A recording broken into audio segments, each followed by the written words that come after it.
Hi guys, അസ്സലാമു അലൈക്കും. Welcome back. എന്തൊക്കെയുണ്ട് വിശേഷം? എല്ലാവർക്കും സുഖം തന്നെയല്ലേ? അൽഹംദുലില്ലാ, ഞങ്ങൾക്കും സുഖം. അപ്പോൾ നമുക്കിന്നൊരു ബിരിയാണി ഉണ്ടാക്കിയാലോ? നല്ല പൊരിച്ച കോഴിയുടെ ബിരിയാണിയാണ് കേട്ടോ. നമുക്ക് വളരെ പെട്ടെന്ന് തന്നെ ഉണ്ടാക്കിയെടുക്കാൻ പറ്റിയ ടേസ്റ്റി ആയിട്ടുള്ള ബിരിയാണിയാണ് റെഡിയാക്കി എടുക്കുന്നത്. നേരെ വീഡിയോയിലേക്ക് പോവാം.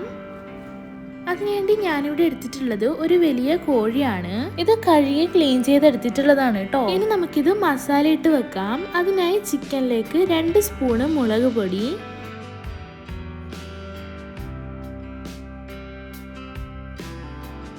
1/4 സ്പൂൺ മഞ്ഞൾപ്പൊടി, 1/2 സ്പൂൺ ചിക്കൻ മസാല, പിന്നെ ആവശ്യത്തിനുള്ള ഉപ്പ്, ഇഞ്ചി വെളുത്തുള്ളി പേസ്റ്റ്, പിന്നെ ഒഴിച്ചു കൊടുക്കുന്നത് കുറച്ച് വിനീഗറാണ്. ഇനി ഞാനിവിടെ കുറച്ച് റെഡ് കളർ കൂടി ഇട്ട് കൊടുക്കുന്നുണ്ട്. ഇത് ഓപ്ഷണലാണ് കേട്ടോ. ഇത് ചേർക്കണമെന്ന് നിർബന്ധമൊന്നുമില്ല. ശേഷം ഇതിലേക്ക് 1 സ്പൂണ് തൈര് കൂടി ഇട്ട് കൊടുത്ത് നന്നായി മിക്സ് ആക്കി കൊടുക്കാം. അപ്പോൾ ഇതാ നല്ലതുപോലെ തന്നെ മിക്സ് ആക്കി എടുത്തിട്ടുണ്ട്. ഇനിയിത് കുറച്ച് ടൈം ഒന്ന് റെസ്റ്റ് ചെയ്യാൻ വേണ്ടി വെക്കാം. എന്നാലേ ചിക്കനിൽ മസാല നന്നായി പിടിക്കുള്ളൂ. ഞാനിവിടെ 1/2 മണിക്കൂർ റെസ്റ്റ് ചെയ്യാൻ വെച്ച ശേഷം ഫ്രൈ ചെയ്തെടുക്കുന്നുണ്ട്. അപ്പോൾ ഇതാ ചിക്കൻ എല്ലാം ഫ്രൈ ചെയ്തെടുക്കുന്നുണ്ട് കേട്ടോ.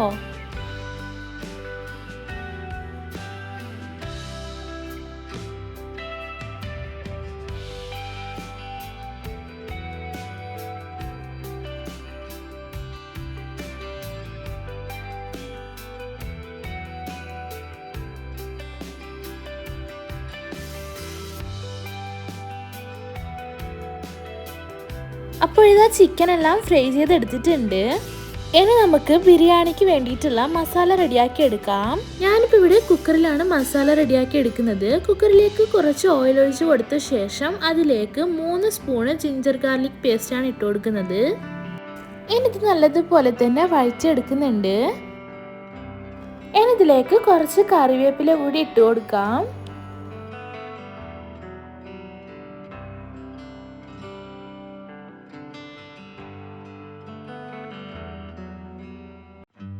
അടുത്തതായി ഇതിലേക്ക് ഇട്ട് കൊടുക്കുന്നത് പട്ട, ഗ്രാമ്പു, ഏലക്ക എന്നിവയാണ്. ഇനി ഇതെല്ലാം കൂടി വഴന്നു വരുമ്പോൾ നല്ലൊരു സ്മെല്ലാണ് കേട്ടോ ഈ ടൈം ഉണ്ടാവുന്നത്.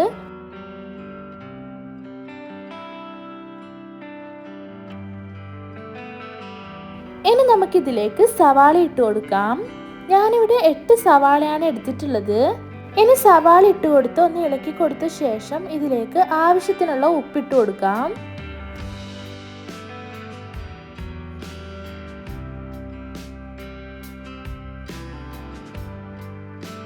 ഉപ്പിട്ട് കൊടുത്ത് ഒന്ന് ഇളക്കി കൊടുത്ത ശേഷം ഇതിലേക്ക് ചതച്ച പച്ചമുളകാണ് ഇട്ട് കൊടുക്കുന്നത്.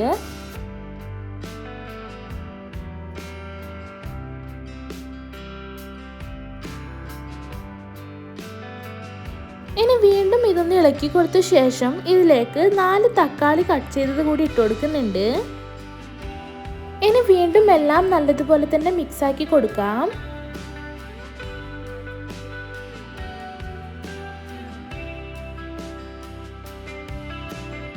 എല്ലാം കൂടി നല്ലതുപോലെ തന്നെ മിക്സ് ആക്കി കൊടുത്ത ശേഷം മൂടി ഇട്ട് കൊടുത്ത് 2 വിസിൽ അടുപ്പിച്ചെടുക്കാം. 2 വിസിലടിച്ച ശേഷം ഫ്ലെയിം ഓഫ് ചെയ്ത് അതിൻ്റെ പ്രഷറൊക്കെ പോയിക്കഴിഞ്ഞാൽ തുറന്ന് നോക്കാം.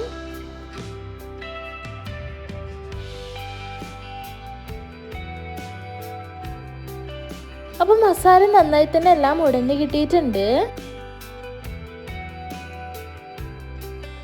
ഇനി ഫ്ലെയിം ഓൺ ആക്കിയ ശേഷം ഇതിലേക്ക് 1/4 സ്പൂൺ മഞ്ഞൾപ്പൊടിയും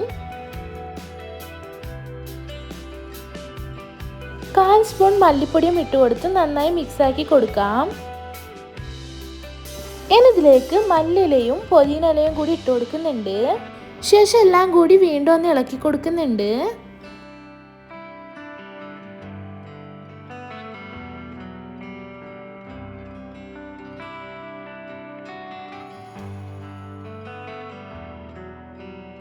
ഇനി മസാലയിലേക്ക് 1 സ്പൂണ് കട്ടത്തേര് കൂടി ഇട്ട് കൊടുക്കുന്നുണ്ട്.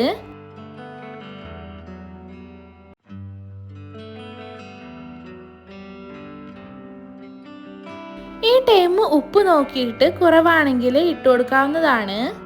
എനിക്കിവിടെ കുറവായത് കാരണം ഞാൻ കുറച്ച് ഉപ്പ് കൂടി ഇട്ട് കൊടുക്കുന്നുണ്ട്. ഇനി നമുക്കിതിലേക്ക് കുറച്ച് ഗരം മസാലയും കറിവേപ്പിലയും ഇട്ട് കൊടുത്ത് നന്നായി ഒന്ന് ഇളക്കി കൊടുക്കാം.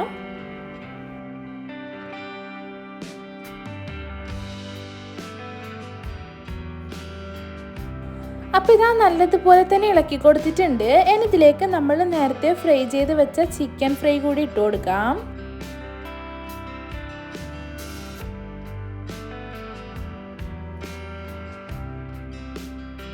അപ്പോൾ ഇതാ ചിക്കൻ ഫ്രൈ എല്ലാം ഇട്ട് കൊടുത്തിട്ടുണ്ട്. എന്നിട്ട് നല്ലതുപോലെ തന്നെ മിക്സ് ആക്കി എടുക്കണം. ചിക്കനിൽ നന്നായി മസാല പിടിക്കുന്ന വിധത്തിൽ തന്നെ ഇളക്കി കൊടുക്കണം. ഞാനിവിടെ കുക്കറിൽ നിന്നും വേറൊരു പാത്രത്തിലേക്ക് മാറ്റി കൊടുത്തിട്ടുണ്ട്. ഇളക്കി കൊടുക്കാനുള്ള എളുപ്പത്തിന് വേണ്ടിയാണ് കേട്ടോ. അപ്പോൾ ഇതാ മസാല റെഡി ആയിട്ടുണ്ട്. ഇനി നമുക്ക് ബിരിയാണിക്കുള്ള ചോറ് റെഡിയാക്കി എടുക്കാം. അതിന് വേണ്ടിയിട്ട് ഞാനിവിടെ 2 കിലോ അരി കഴുകി വെള്ളം വാരാൻ വെച്ചിട്ടുണ്ട്.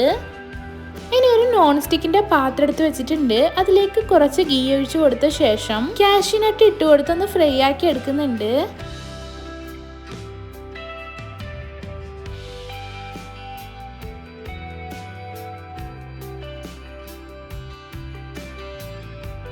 ഇത് ചെറുതായി ഒന്ന് ഫ്രൈ ആയി വരുമ്പോൾ ഇതിലേക്ക് കുറച്ച് ഉണക്കമുന്തിരി കൂടി ഇട്ട് കൊടുത്ത് ഫ്രൈ ചെയ്തെടുക്കാം.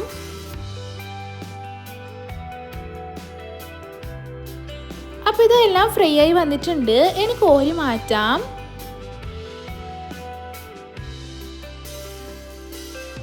ഇനി ഒരു സവാള നൈസായി അരിഞ്ഞത് കൂടി അതേ നെയ്യിലേക്ക് ഇട്ട് കൊടുത്ത് ഫ്രൈ ചെയ്തെടുക്കുന്നുണ്ട്.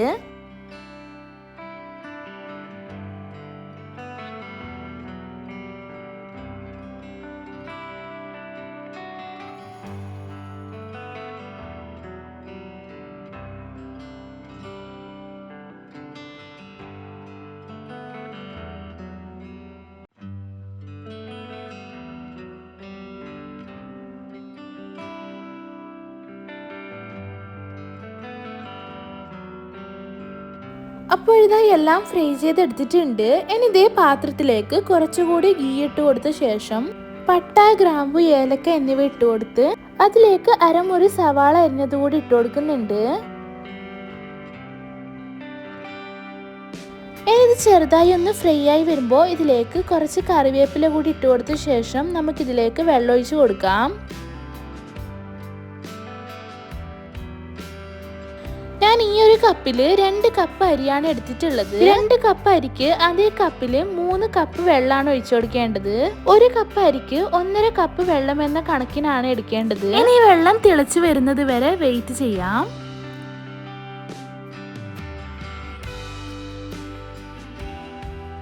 അപ്പോൾ ഇത് വെള്ളം തിളച്ച് വന്നിട്ടുണ്ട്. ഇനി ഇതിലേക്ക് ആവശ്യത്തിനുള്ള ഉപ്പ് കൂടി ഇട്ട് കൊടുക്കുന്നുണ്ട്.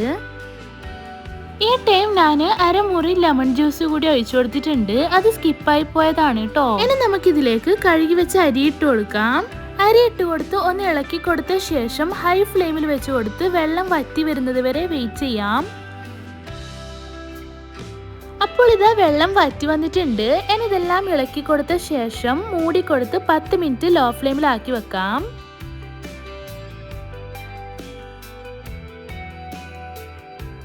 അപ്പോൾ ഇതാ ബിരിയാണിക്ക് വേണ്ടിയിട്ടുള്ള ചോറ് ഇവിടെ റെഡി ആയിട്ടുണ്ട്. ഇനി എല്ലാം കൂടി നല്ലതുപോലെ ഒന്ന് ഇളക്കി കൊടുത്ത ശേഷം ദമ്മിട്ട് കൊടുക്കാം.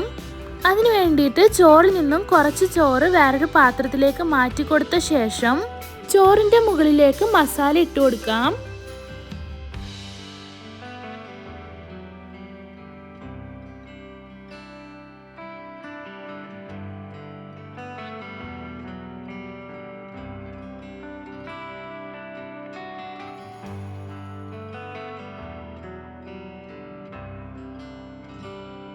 മസാല ഇട്ട് കൊടുത്ത ശേഷം അതിന് മുകളിലായിട്ട് മാറ്റിവെച്ച ചോറിട്ട് കൊടുക്കാം.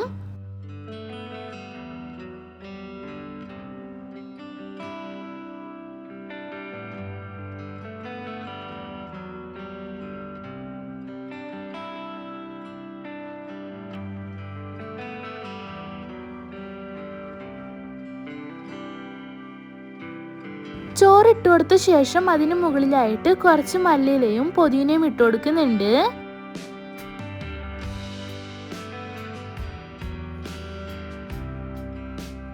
പിന്നെ ഇതിന് മുകളിലായിട്ട് മഞ്ഞൾ കലക്കിയ വെള്ളം കൂടി ഒഴിച്ചു കൊടുക്കാം. ഇനി നമ്മൾ നേരത്തെ ഫ്രൈ ചെയ്ത് വെച്ച സവാള, കാഷ്യൂ നട്ട്, റൈസിൻസും ഇട്ട് കൊടുത്ത് അലൂമിനിയം ഫോയിൽ വെച്ച് കവർ ചെയ്ത് ദമ്മിട്ട് കൊടുക്കാം. 20 മിനിറ്റ് ലോ ഫ്ലെയിമിൽ വെച്ച് കൊടുത്ത ശേഷം നമുക്ക് ബിരിയാണി സെർവ് ചെയ്യാവുന്നതാണ് കേട്ടോ.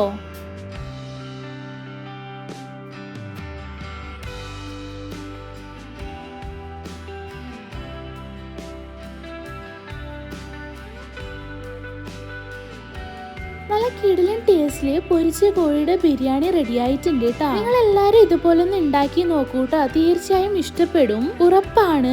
അപ്പൊ വീഡിയോ എല്ലാരും മുഴുവനായി കണ്ടിട്ട് ഇതുപോലെ ട്രൈ ചെയ്ത് നോക്കി ഫീഡ്ബാക്ക് അറിയിക്കാൻ മറക്കരുത്. അപ്പൊ വീഡിയോ ഇഷ്ടപ്പെട്ടാൽ like, share and comment. Video ഇതിനെ സബ്സ്ക്രൈബ് ചെയ്യാതെയാണ് കാണുന്നതെങ്കിൽ പ്ലീസ് ഒന്ന് സബ്സ്ക്രൈബ് ചെയ്യണേ. പിന്നെ ഹൈപ്പ് എന്നൊരു പുതിയ ഓപ്ഷൻ കൂടി വന്നിട്ടുണ്ട്, എല്ലാവരും അതുകൂടെ ചെയ്തിട്ട് സപ്പോർട്ട് ചെയ്യാൻ മറക്കരുത്. ഇനി നെക്സ്റ്റ് ഒരു ന്യൂ വീഡിയോയുമായി വരുന്നവരേക്കും എല്ലാവർക്കും ബൈ. Thank you.